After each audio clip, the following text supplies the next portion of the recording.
This is the solar PV150 from Seaward, the world's first multifunction PV installation tester featuring SolarLink.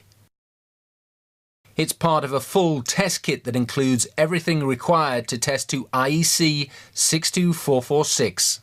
This film demonstrates how easy it is to use the solar PV150 on a PV installation. First, pair the Survey 200R and the PV150 units. This allows us to view real-time irradiance readings on the PV150, display and store irradiance and temperature measurements alongside our corresponding electrical test results. To pair the instruments, we press and hold the on-off keys on the Survey 200R. On the PV150, press and hold the RPE and auto keys. Keep both buttons pressed. When the PV150 has successfully paired, it will beep and display the serial number of the Survey 200R. The PV150 is now paired and ready to display irradiance data from the Survey 200R.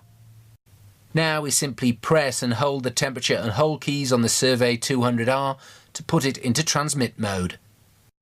A triangle will begin to flash, indicating the Survey 200R is now transmitting data to the PV150. The PV150 is now displaying real-time irradiance data from the Survey 200R located next to the PV array.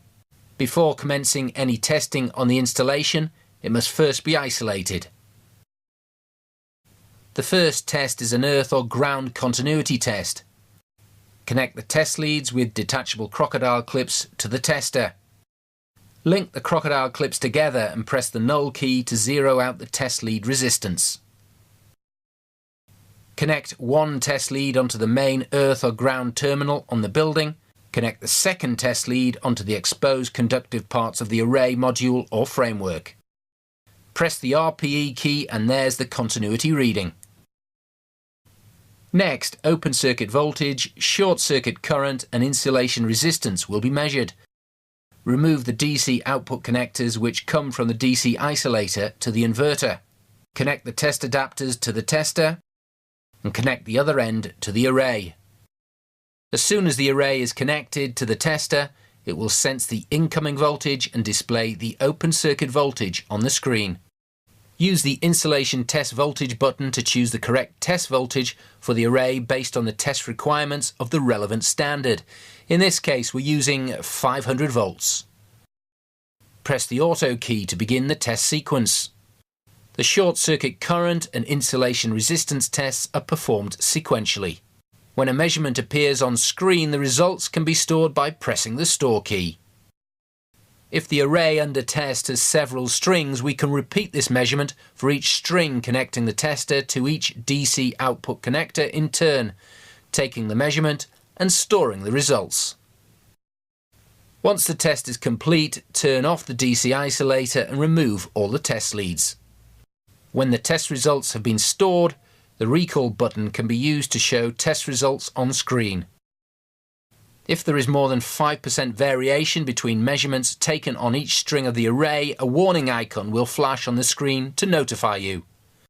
To monitor the PV array output voltage while connected to the inverter, we need to insert T connectors between the string cables and the inverter. First, switch off the DC isolator. Then connect the PV150 test leads to the T connectors. Switch on the DC isolator and the PV150 will display the string voltage. Connect the supplied solar AC-DC current clamp to the PV150. Select the current clamp function by pressing the V ISO key until a clamp icon appears on the screen. Clamp the current clamp around the DC conductor. The PV150 will now display the irradiance voltage, operating current and the DC power produced by the array. Data stored on the PV150 can be easily transferred to a laptop using the USB interface. To start the download, press and hold the recall key. And there are the stored PV150 results on the screen.